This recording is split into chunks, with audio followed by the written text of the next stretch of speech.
Hello and welcome to BanKable Insights with myself, Fifi Peters.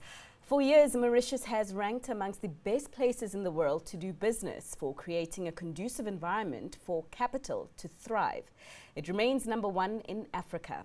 However, the island's efforts of positioning itself as an emerging international financial center in Sub-Saharan Africa were recently dealt a blow. Concerns of weak controls to curb money laundering and terrorist financing earned Mauritius a place on the European Union's blacklist last October.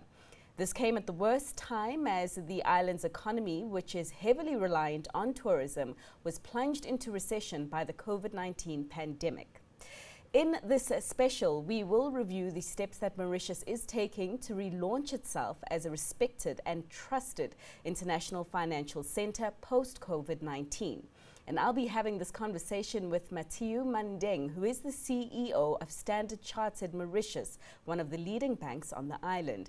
Mathieu also sits on various government boards in Mauritius, including the Economic Development Board, and he is on your screen now, joining the show. Mathieu, welcome to BanKable Insights. Let us begin with the bad news that Mauritius was given by the European Union or the European Commission late last year with the blacklisting of the island's IFC.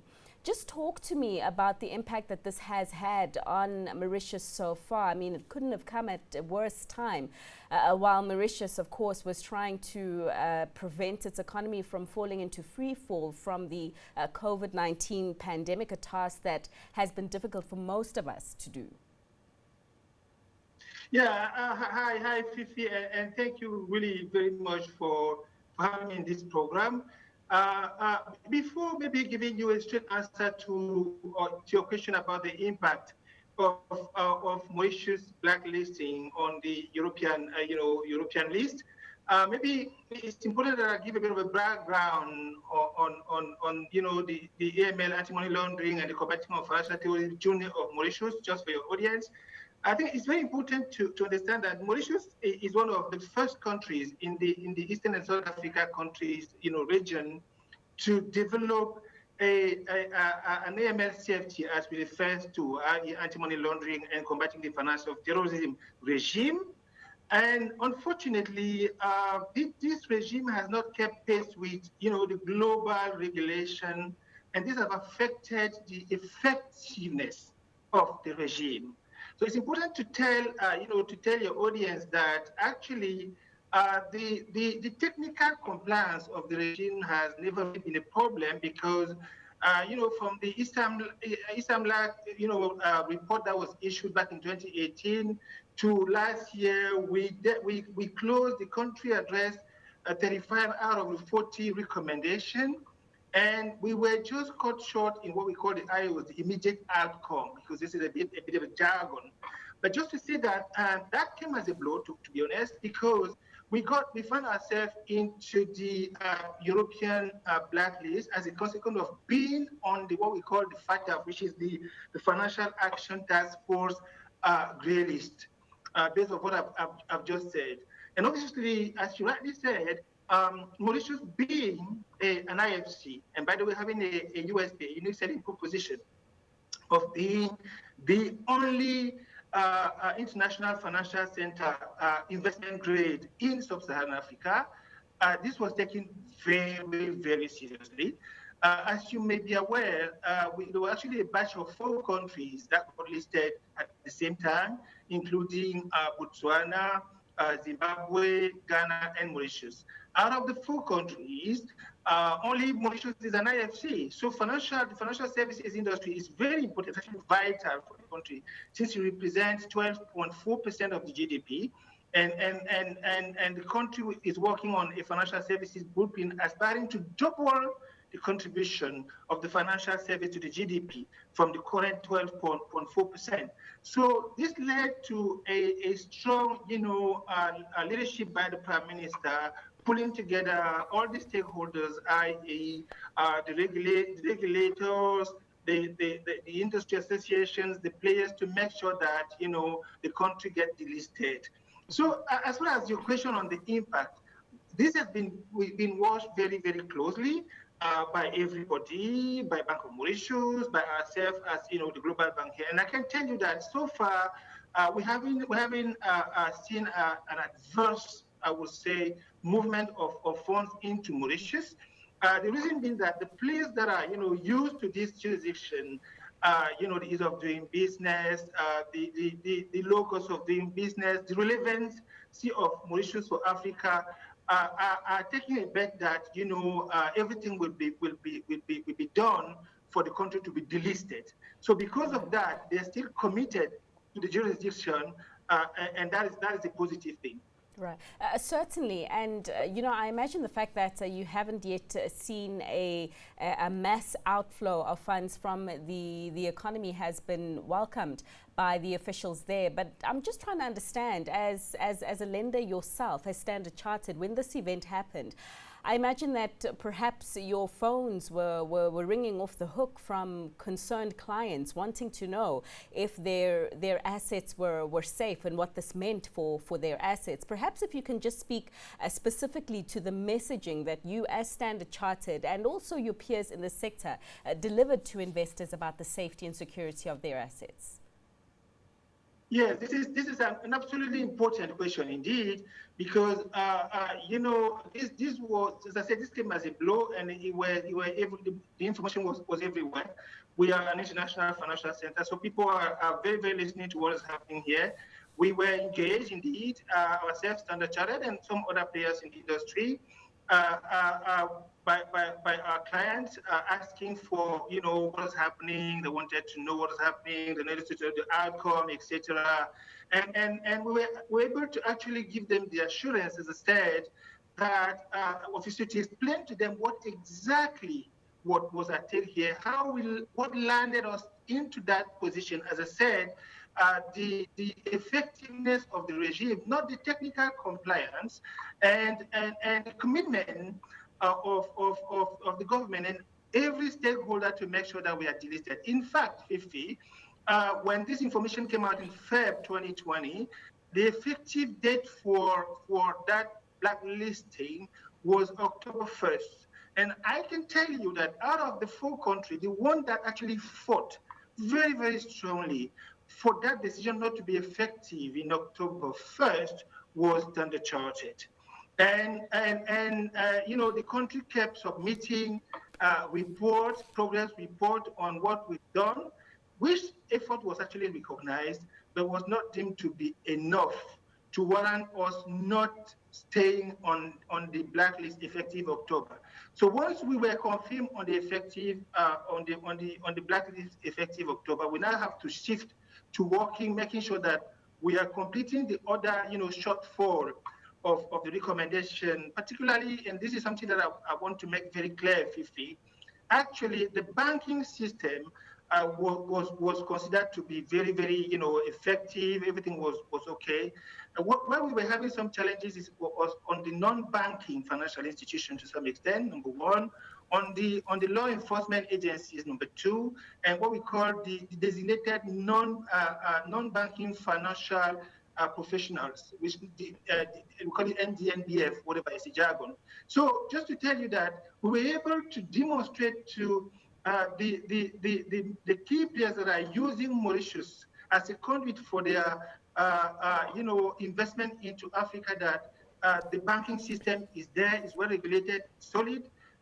The non-banking system as well, we have some issues to fix here and there with the designated non-banking financial professionals and the law enforcement agencies, etc. That has impacted the effectiveness. Yeah, right. So that is something which have managed to keep the country, on the map. Something that I would like to share with you, and Mauritius with about $13 billion GDP, we've got about $750 billion asset under fund under administration, and that is something that we've been monitoring very, very well. The flows have been monitored very, very well, and everything so far remains okay. The reason, as I said earlier on, is that everybody is taking the bet that we will be delisted. We have to be delisted from this EU blacklist. All right. And Mathieu, perhaps could you give us timelines on when you are hoping that delisting to take place? And as you did say, I mean, all stakeholders, all hands are on deck to ensure that it happens. What are some of the concrete steps that have been taken to ensure that that happens, that delisting, sooner rather than later? That's a very important question, Fifi.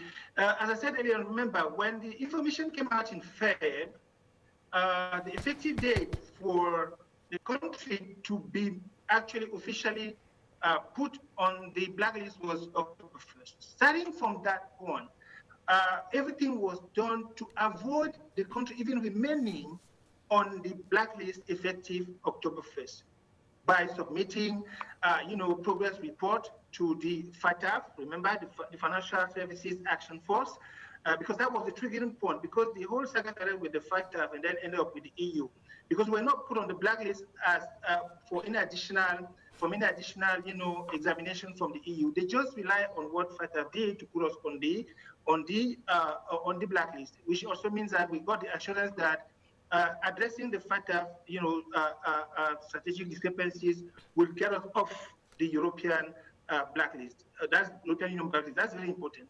So when we missed that October 1st, date to be considered, for the blacklist not to be considered effective, the next cycle was we were expecting the on-site examination to happen in February. That would have led to the country being delisted around June 2021.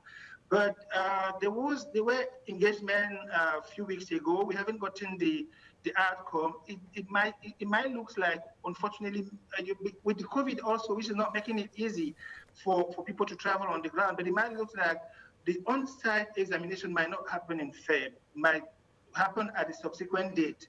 But obviously, the on-site examination is meant to come and actually do carry a quality assurance on the ground to demonstrate that all the progress that we reported on our progress report are effective. So it's becoming, increasingly obvious that we might not have the on-site inspection in Feb. It then means that we are in for an on-site inspection probably around June, which then will push, the likely date for the delisting in October, November this year. But in any case, again, to your question, we really consider that Mauritius should be delisted, must be delisted by the end of 2021. As I told you, it is vital, very important for our financial services industry in Mauritius. All right. So you say that this event hasn't yet resulted in mass outflows. And you rightly point out that Mauritius does remain the only investment-grade international financial center in Sub-Saharan Africa. To what degree do you think that this investment-grade rating has benefited you, particularly against competitors like Johannesburg? And also, in that sense, I mean, no mass outflows, but what kind of inflows have you seen thus far? It's been about 4 months since the event. What inflows have you seen? What inflows are you anticipating as a result of your investment grade status? Oh, again, I mean, all your questions are spot on. I'm really happy to have this conversation with you and the audience, Fifi. You see, maybe it's important to, shortly after, actually in June last year, started in June last year, when Moody's, when South Africa was downgraded to John, as you already said, Moody's issued a report. And obviously, the report was clearly articulated. Number one, the fact that the rating agency is maintaining our investment grade. The report also outlined the condition upon which the country might be either downgraded or upgraded. And among those conditions, you had the fact that Mauritius will keep the sort of the investment grade because the outlook was negative, but the investment will remain due to the effectiveness of policies in Mauritius, the fact that we have a strong foreign currency position, the fact that we still attracting precisely investors, because Fifi, as you know, Mauritius is a small open economy that makes its living by connecting the globe, trade and investment flows in the globe.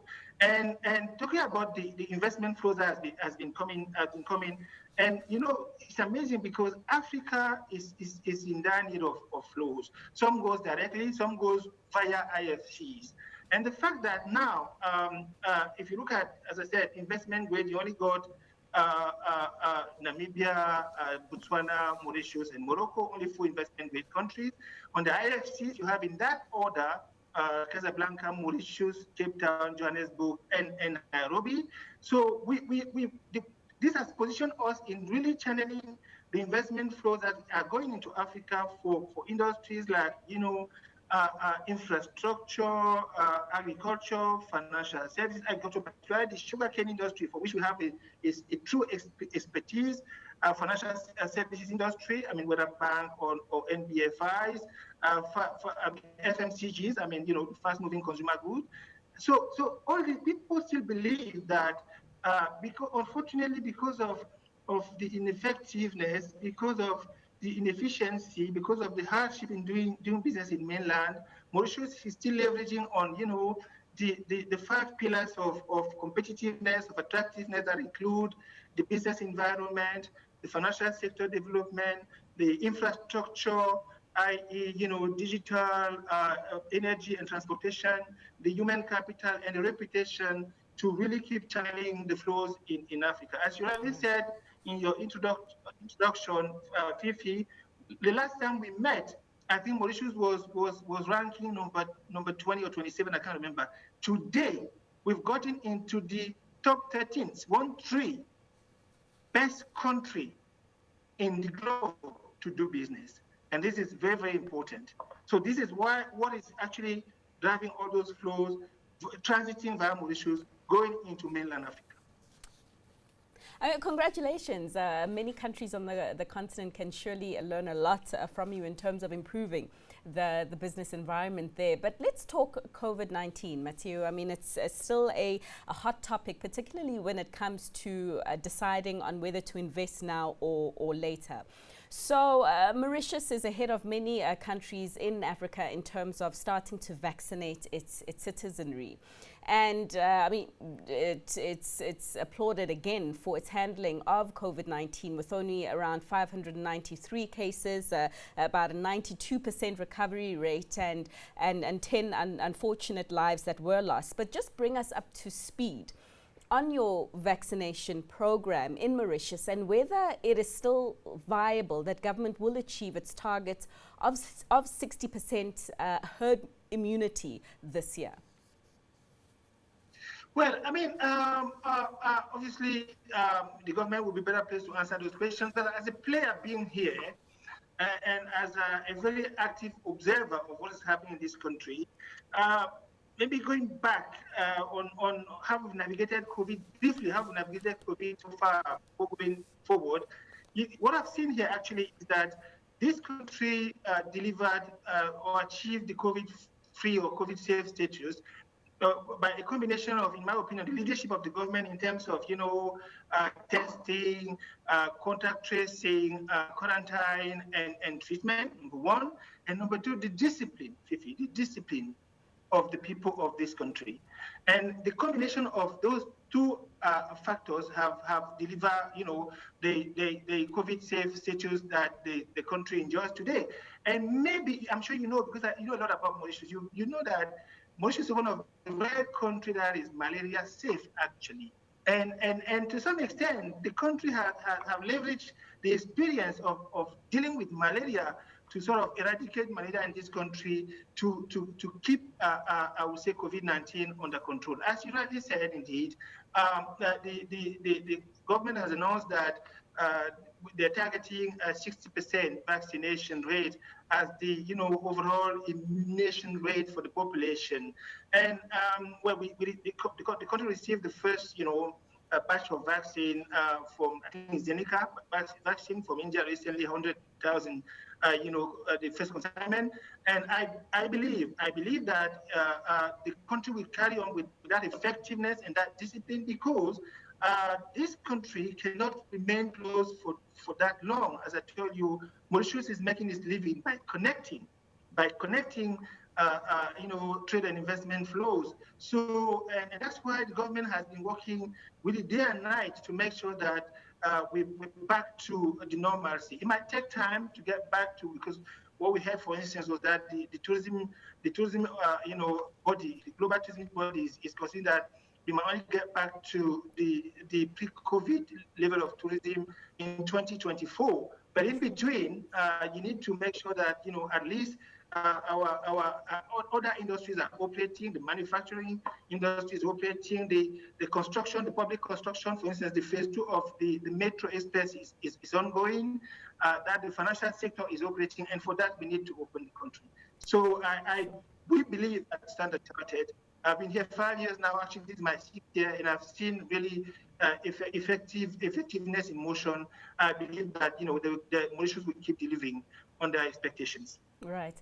And, as we talk about our economies recovering from COVID-19, the conversation worldwide is on how that recovery is better and how we build back better. And this leads us to the topic of sustainable financing and the role that banks like Standard Chartered have to play in this area. So I know that Standard Chartered has been involved in the sustainable financing arena for some time, but just give us an update of perhaps a fresh perspective that you now have going forward that perhaps has been revealed to you from the COVID-19 pandemic. Oh, this is, in fact, now you're landing me, because I was sitting here asking, when is she going to ask me a question about Standard Chartered? Because she keeps asking me a question about jurisdiction. And really, I'm happy that you're now giving me the opening this conversation to what we're doing, why we're here, what we're doing, and and how we're accompanying this fantastic jurisdiction. Talking about before landing into sustainable finance, which is a key strategic priority for the bank.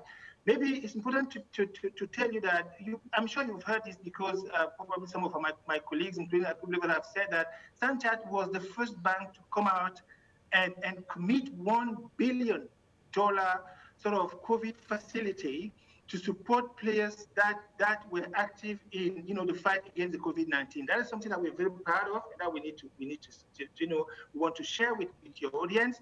And to the lesser extent, the bank also set up a sort of $50 million COVID fund to support the communities that were being impacted by the COVID. In fact, on the $1 billion COVID facility, I'm happy to say that Mauritius actually benefited, had benefited this facility. Now, sustainable finance. Actually, sustainable finance started before the COVID pandemic. It's something that started before the COVID pandemic. That only got turbocharged, by the COVID pandemic, by way of, making sure that we're raising issuing sustainable bonds, blue bonds, social bonds, climate bonds, to fund, green economy, blue economies, and in a way that respects social governance and social governance requirement of projects. And this is something that we've done across the globe, particularly in our focus market, like in Europe, in Asia, in Middle East, and in Africa. And this is where Mauritius come into play. We are Standard Chartered. We have a USP, a unique selling proposition, Fifi. We are the only global bank bullish on the African continent with a presence in Mauritius. We are bullish from our coverage of the continent, and we are bullish from our product offering. And in that product offering comes our sustainable finance. We are very active in funding, infrastructure that preserve the environment.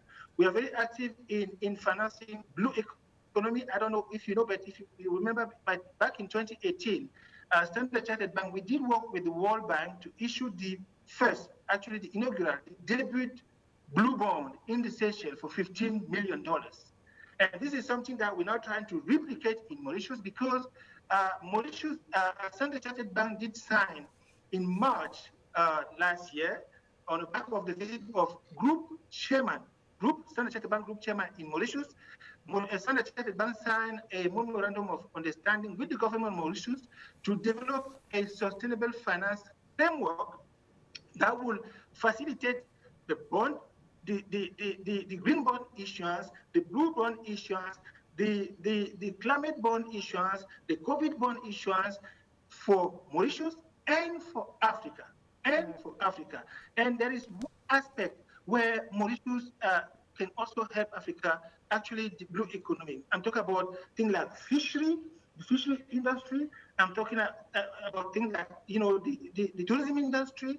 I'm talking about the power industry coming from obviously the ocean. And those are things that we're doing, as I said, not just for Mauritius, but for Africa. All right, Mathieu, I think that you made up for my lack of mentioning Standard Chartered at the beginning of this conversation, and you've made up for it by mentioning them numerous times at the end. My friend, we will have to leave it there, and we certainly do look forward to the turbocharging that you speak of being realized on the ground, of course, as the continent moves to be bankable and more bankable for its people. But we'll leave it there. That was Mathieu Mandeng, who is the CEO of Standard Chartered Mauritius, in this segment of BanKable Insights. From myself, Fifi Peters, thank you so much for watching. It's goodbye.